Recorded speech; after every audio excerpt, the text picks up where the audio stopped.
我可以嫁给你。嫁给我？你愿意娶一条龙吗？快点儿，今天就睡这里了啊！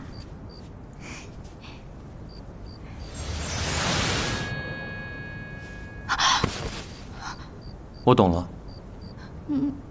你懂什么了？千年蛇妖白素贞下凡报恩许仙。啊？蛇妖为了报恩，嫁给了自己的救命恩人。如果你也喜欢这种报恩方式，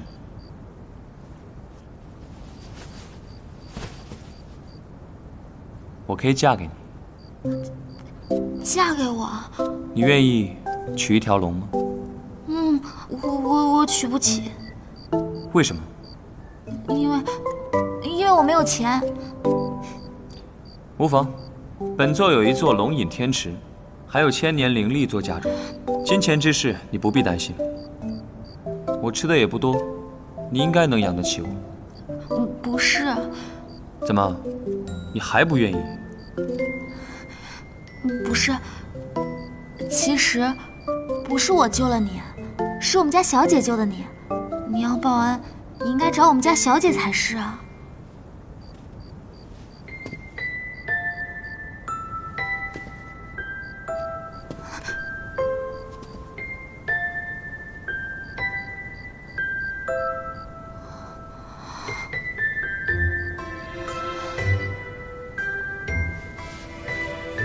可我明明记得就是你身上的气息，本座的直觉向来不会错。或是你嫌弃我不是人类，所以才不愿意娶我？当然不是。亦或是你嫌本座不够美貌？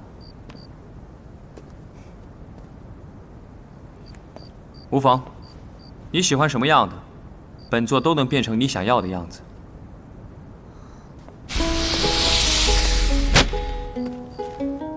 你喜欢像明氏？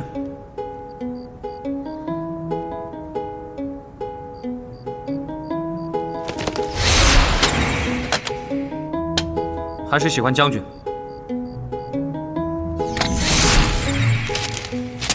还是喜欢富豪？我没有嫌弃你不够美貌。今天走了一整天了，我有点累了。也对，今天确实不早了，赶紧休息吧。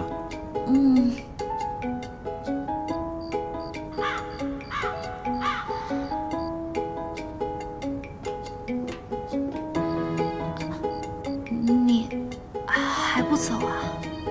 我们不一起休息吗？